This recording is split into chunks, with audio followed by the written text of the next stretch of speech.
Hello dear students, this is your English teacher Qaisar Bashir. Dear students, I welcome you in the second part of the video about prayer written by Ghulam Ahmad Mehjoor. Dear students, in this video I shall give you the introduction about the poem. I'll give you the stanza-wise explanation of the poem.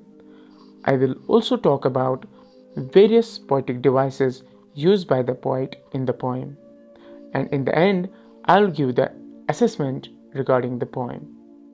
Let's get started.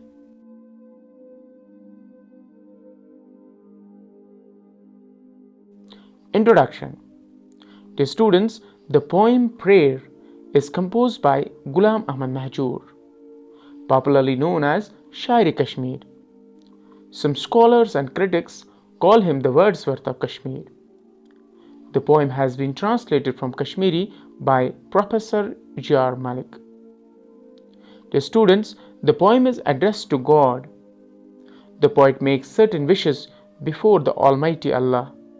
He implores God to lead him to the path of truth and pour on him the nectar of knowledge. He requests him to save him from sloth and infirmity.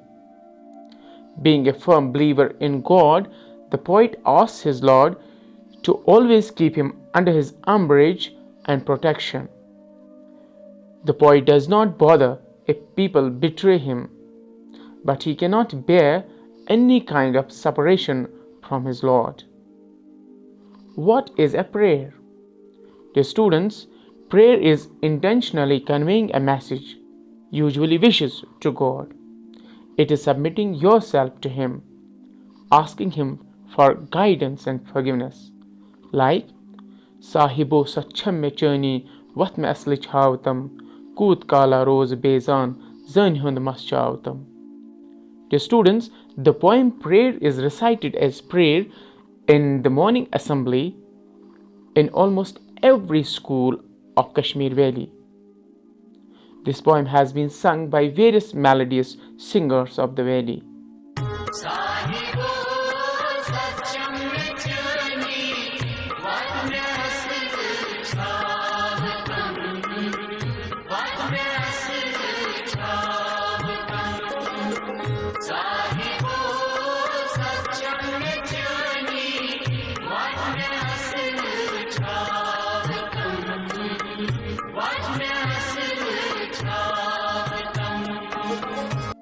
Dear students, if you want to listen to the full song, click on the link in the description.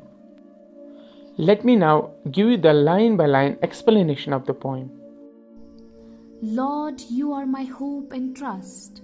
Lead me to the way of truth. How long shall I dwell in ignorance? Pour me the nectar of knowledge.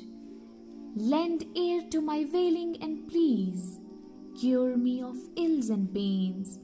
Be kind each moment to me. Let me never feel in want. Save me from sloth, infirmity and doubt. Surcharge my heart with passion, zest and hope.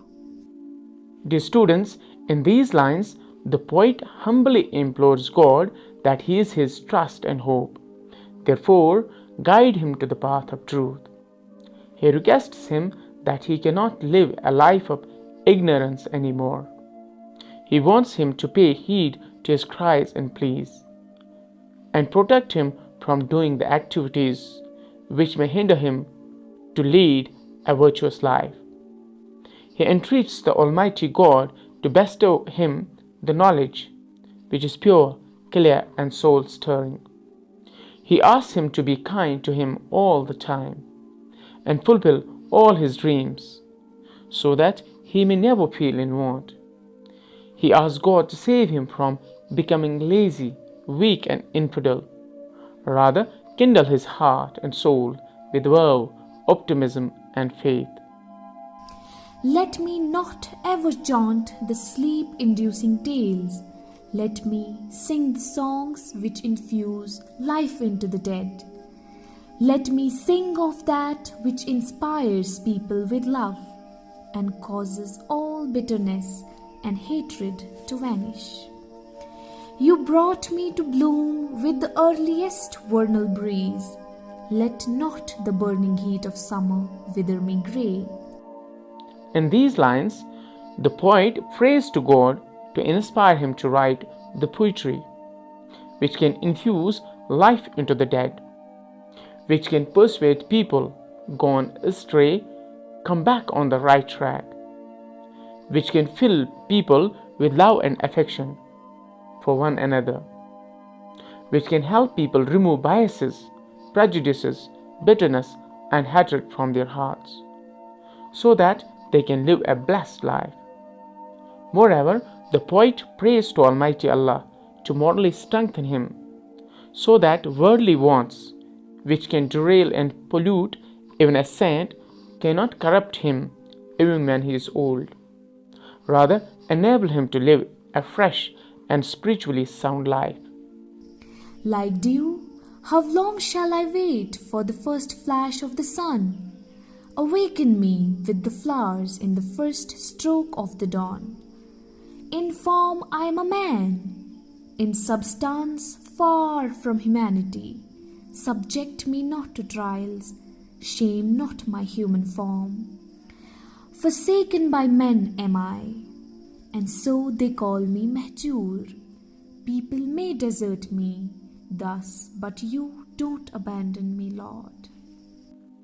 In these lines, the poet submissively asks God how long should he, like a drop of dew, have to wait for his grace, the grace which would transform him to rise.